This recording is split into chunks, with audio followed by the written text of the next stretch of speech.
Bienvenidos nuevamente a Entre Líneas, el programa de opinión de la Universidad de Medellín. En esta ocasión nos acompaña don Lorenzo Muelas Hurtado. Lorenzo Muelas Hurtado nació el 9 de julio de 1938 en el Cauca. Es agricultor y miembro del pueblo indígena Misak o Guambiano. Fue elegido gobernador del mismo, máxima investidura política dentro de la organización propia de los pueblos indígenas en Colombia, en 3 ocasiones, 1985, 2007 y 2008.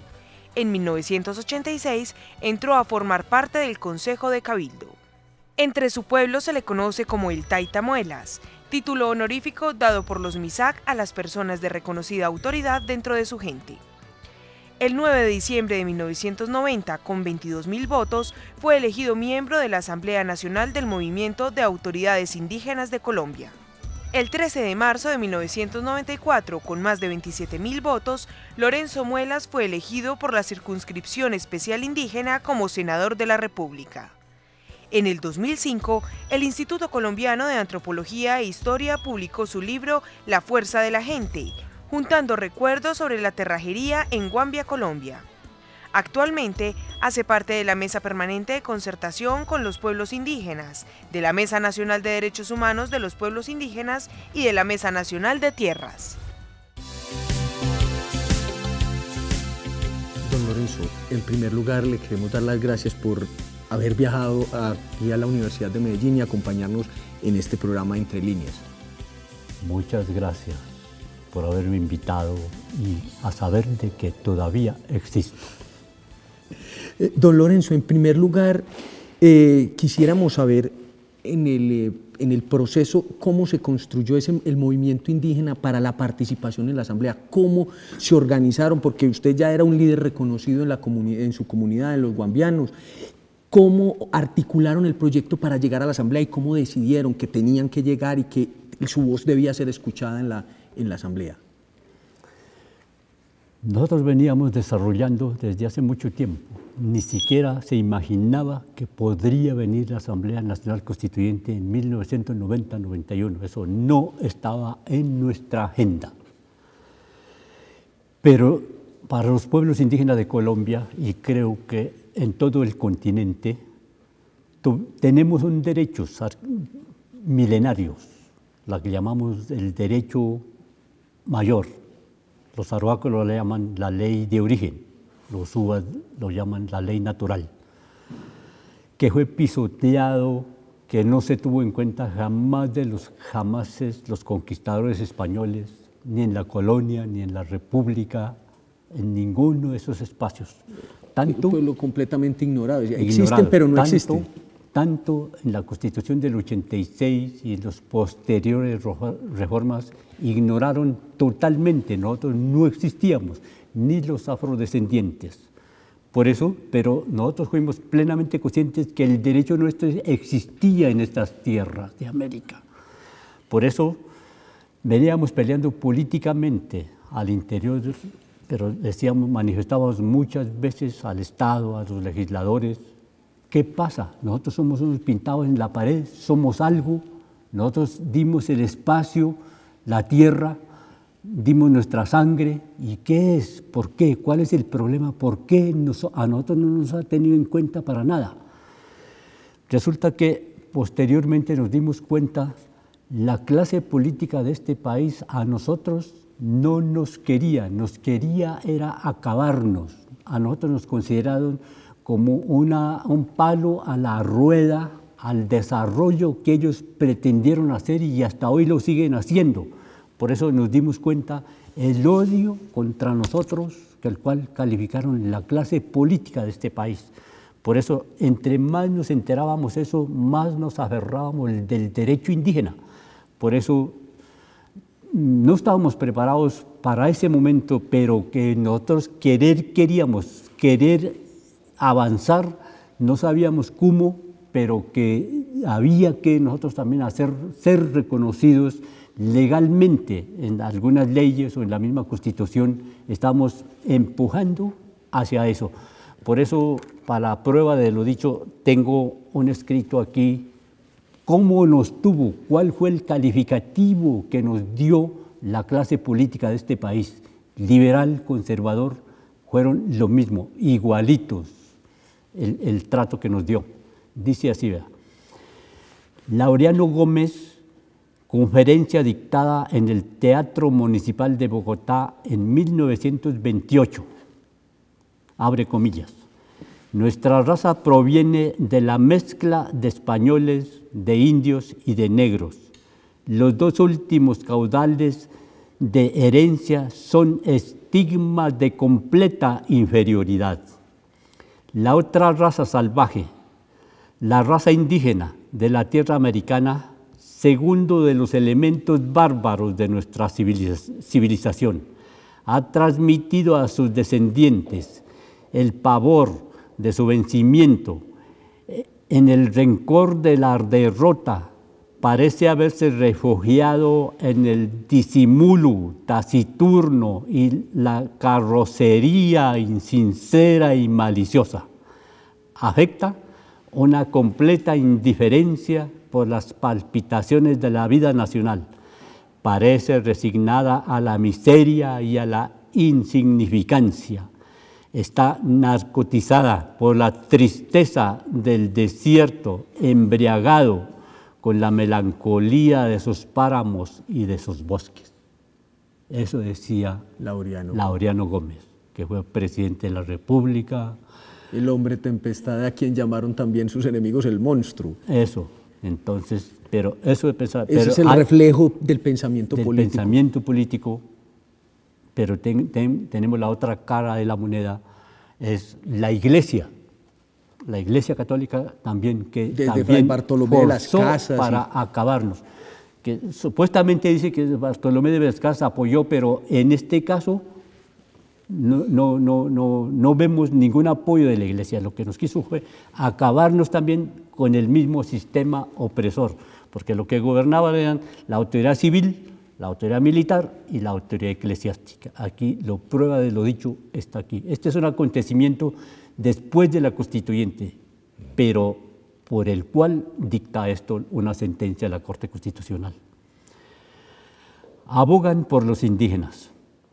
Tres artículos de una ley, la Ley 89 de 1890, fueron finalmente derogadas por la Corte Constitucional. La prensa registra este hecho así. La Corte Constitucional derogó ayer 3 artículos de una ley del siglo pasado que definía a los indígenas como salvajes, sin derechos y susceptibles de ser castigados si faltaban a la moral cristiana. La legislación que había sido promulgada en 1890 establecía la manera en que deben ser gobernados los salvajes que vayan reduciendo a la vida civilizada. Esto quiere decir que nos vayamos acabando. De esta manera, la alta corporación acabó el martes con un exabrupto legislativo que regía desde hace 105 años y que autorizaba a someter a castigo a los aborígenes que no profesaran al cristianismo. De igual forma, las normas de esa ley, ahora derogadas, privaban a los indígenas de los derechos y deberes inherentes a la mayoría de edad, ya que se les daba el trato de menores de edad. La ley que definía a los aborígenes como salvajes fue promulgada cuando la mitad de los 2 millones de habitantes que tenía Colombia eran indios. En la actualidad, solo el 2% de la población colombiana es aborigen. La Corte dejó sin vigor dicha legislación en una sesión cuya ponencia fue del presidente de dicha corporación, Carlos Gaviria. La prensa, abril 14 de 1996. Don Lorenzo, ahora después del corte, que ya tenemos que ir pues a unos breves mensajes institucionales, quiero que abordemos el problema de cómo se logró cohesionar el movimiento indígena, pero eso es ahora después del corte. A todos ustedes los esperamos luego de unos breves mensajes institucionales en su programa Entre Líneas, el programa de opinión de la Universidad de Medellín.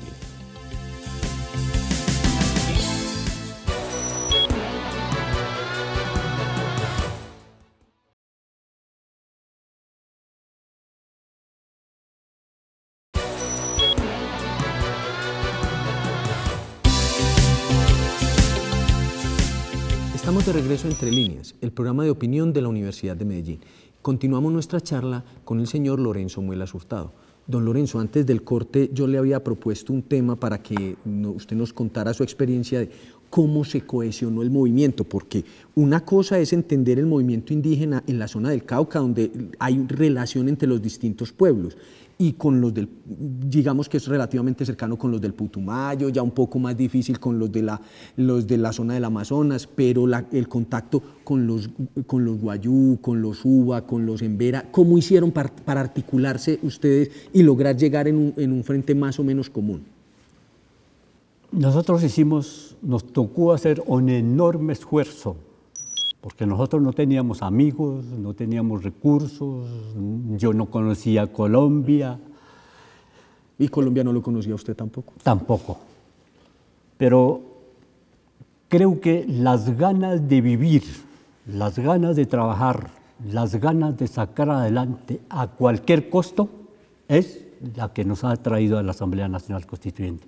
El movimiento indígena tampoco era fuerte, estábamos empezando, pero sí habíamos empezado. Yo había hecho un recorrido desde los años 70, 80, en ese lapso del tiempo me hice conocer de las comunidades y pueblos indígenas, pero también me hice conocer de Colombia, a los colombianos, a los afrodescendientes, a los campesinos, de alguna manera me he hecho conocer. Eso fortaleció al movimiento en ese momento histórico que empezó también una presión fuerte de los grupos alzados en armas contra la misma Constitución, contra el sistema. Incluso contra los mismos grupos, las FARC los atacaban, el M-19 tuvo su fortín en algunas zonas del Cauca, todos esos grupos se valieron también de la población y interactuaron. Así fue. Entonces, en medio de eso, nosotros también incluimos a ver por dónde y cómo y con quiénes podían ser nuestros aliados políticos para este caso. Y creo que nos fue bien. A mí me fortaleció mucho en Nariño, los pastos de Nariño, pero también en Putumayo. Yo no sabía la existencia de los arhuacos, de los coguis acá en la costa norte. No sabía, no conocía, pero en algún momento tuve contacto con ellos y me pareció, culturalmente nos fortalecía mucho, nos aportaba mucho, tenían un pensamiento muy profundo que en algunas comunidades al centro del país ya habíamos perdido. Y eso nos fortaleció mucho para nuestro planteamiento político, jurídico, pero también en defensa de nuestra identidad. Eso nos fortaleció mucho. Con todos ellos pudimos en algún momento, ya cuando iba acercando más y más a la elección, pues nos reunimos en una asamblea en Nariño, particularmente en un poblado que llama Huachucal, en una finca que llama La Siberia. Desafortunadamente los compañeros que en ese entonces nos acompañó hoy no existen, están en la tumba, por la misma causa dieron la vida. Laureano Inampuez, Libardo Ramiro, todos ellos que nos acompañaban hoy ya no están, pero con ellos, allí en esa asamblea, hoy en día todo el mundo quiere ser senador, todo el mundo quiere ser alcalde, diputado, porque ya aprendieron, pero en ese entonces no, tenían cierto nerviosismo, cierto temor, y yo hablaba y hablaba y hablaba por el derecho por el cual había que hacer a cualquier costo, que un indígena había que llegar y decir cuántas verdades y a ver qué se consigue en esa asamblea. Por eso en Huachucal, en una asamblea, dijeron, lancemos a Lorenzo, a ver cómo le va. Dijeron, lancemos al agua sin salvavidas.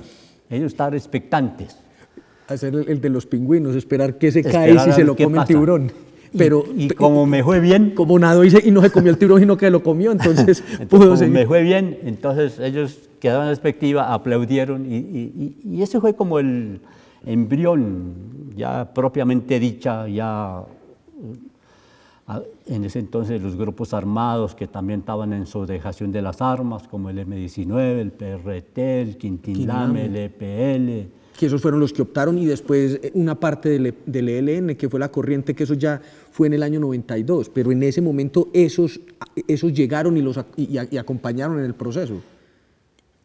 El M-19 fue antes, la dejación de armas fue antes de las elecciones, todo eso, acordaron. Los otros ya fue propiamente dicha, en la asamblea dejaron las armas y dieron los curules, dieron los espacios, pudieron llegar.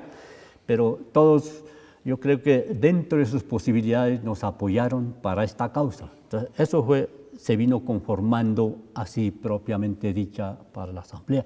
Y nosotros, como dije anteriormente, era una premiante necesidad. Nosotros no podíamos seguir existiendo, y más cuando en ese momento se venía la Asamblea Nacional Constituyente, pues nosotros, como fuera, había que, si no fuera yo otro, pero había que participar, teníamos que estar. La organización más importante de los indígenas de Colombia, que es la ONIC, no estaba preparada, no quería participar. Yo fui allá y vicepresidente de la organización era Gabriel Moyoy. A Gabriel Moyoy así de frente lo dije: ¿qué van a hacer ustedes? Y Gabriel me manifestó así, palabras textuales: no tenemos sino 15.000 afiliados, con 15.000 no podemos tener un delegatario. Le dije: nosotros no tenemos ni un solo filial, pero yo voy a lanzar, vaya como me vaya. Y entonces ellos dijeron, para no dejar de Lorenzo, vinieron aquí y llevaron a Pacho Rojas, que estaba aquí en su Antioquia, por allá, y le fueron bien también. Ellos alcanzaron a llegar a Rojas. Fue muy dignificante que hemos estado, uno del sur, uno de este lado, casi de la costa. Pues, creo que nos fue muy bien. Don Lorenzo, ¿cómo fue ese proceso? Porque aquí usted nos menciona un punto que es muy importante, y dentro de la ignorancia que nos cobija a todos los colombianos de todo, el movimiento indígena, mucha gente cree que es un bloque, y no lo es el reflejo también de la misma sociedad colombiana. La vida no se ve igual en el altiplano del sur que en el desierto de La Guajira, ni en las selvas del Darién, ni en la Orinoquía. ¿Cómo lograron ustedes articular después de ese proceso y tratar de construir un movimiento con todos los riesgos que tiene cualquier conformación humana, de la ambición, de la envidia y de todo ese? ¿Cómo lograron mantener como el funcionamiento del movimiento con la altura y no con el envilecimiento propio de cualquier organización de hombres con ambición de poder?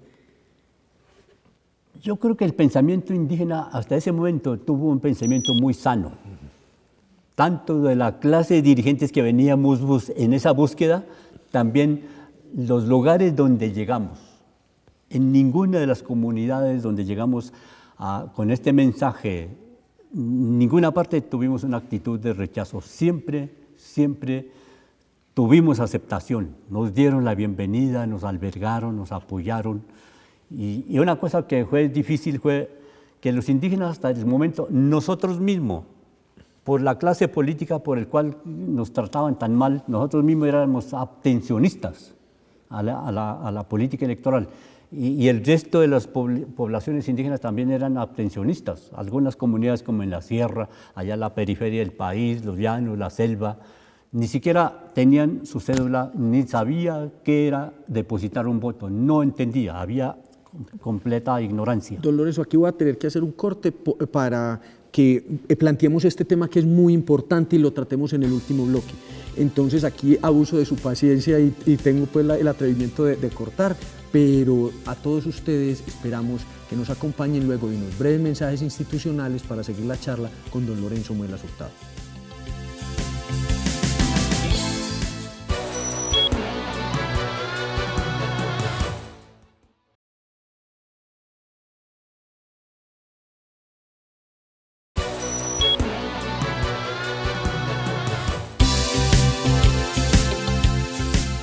Estamos de regreso Entre Líneas, el programa de opinión de la Universidad de Medellín. Don Lorenzo, antes del abrupto corte que le hice, usted nos estaba comentando que en ese momento el movimiento era un movimiento muy inocente en el sentido de que no estaba contaminado con las mañas propias de la actividad política. ¿Cómo lograron ustedes actuar ya en la asamblea y aquí nos lo han corroborado todos los constituyentes, que por la Asamblea desfiló todo el mundo con todos los intereses habidos y por haber, desde los más nobles hasta los más bajos. ¿Cómo hicieron ustedes para enfrentarse a la jungla, pero en el mal sentido, de todo ese conjunto de intriga y de ambición que rodearon la Asamblea? ¿Cómo hicieron ustedes en la Asamblea siendo delegatarios o el grupo de ustedes? Yo creo que mi equipo de colaboradores, tuvimos indígenas, no indígenas, afrodescendientes, eran muy inteligentes que me rodearon y me apoyaron muchísimo. Entonces armamos un equipo, pero dentro de ello armé también en mi mente un discurso convincente, que el cual yo creo que nuestro discurso, nuestro derecho, que al cual llegamos reivindicando, no era como la de los otros grupos políticos o personas, siempre con signo de pesos. Nosotros no. Nosotros queríamos un cambio no con signo de pesos, sino con signo de vida y de cambio. Queríamos vivir, queríamos seguir aportando al país, queríamos también nosotros dejar a nuestras nuevas generaciones algo para que ellos puedan seguir subsistiendo, porque la situación, estábamos en una situación caótica, lo que llama la extrema pobreza. Había comunidades indígenas, claro, hasta hoy seguimos igual, ¿no? Que debaten todavía entre la vida y la muerte. La preocupación de hoy es vivir hoy y mañana veremos. Sí. ¿Qué comemos? A ver qué comemos hoy, mañana pensaremos qué pasará. Sí, pero en ese momento y había mucha situación de violencia, era una situación invivible. Dentro de eso, mi discurso siempre era elocuentemente diciendo, por lo menos a los guerrilleros, a los exguerrilleros. Yo decía, los exguerrilleros, más que nadie, ustedes han estado en las montañas, vieron la pobreza.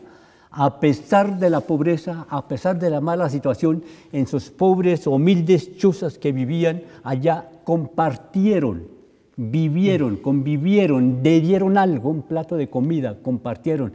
Y hoy nunca hemos pedido nada ni a los liberales ni a los conservadores, a ninguno, nunca habíamos pedido nada. Hoy, en nombre de los pueblos indígenas, estoy pidiendo solamente un voto, no como la de ustedes con signo de peso, sino signo de vida y de cambio. Yo creo que eso le llegó, y mi intervención en el debate general de 20 minutos, que creo que abrí un espacio y eso, y el aprecio que tenemos la tierra, el aprecio que tenemos cuando nosotros decimos la madre tierra. En la tierra están nuestros dioses, nuestros espíritus, en las grandes rocas, en las llanuras, las montañas, los ríos, y que nuestros dioses no han muerto. Nuestros dioses ahí están.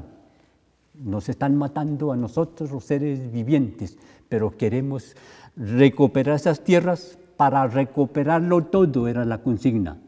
Nuestra cultura, nuestra identidad, este traje que vestimos, esta lengua que hablamos, el cual nos sentimos orgullosos.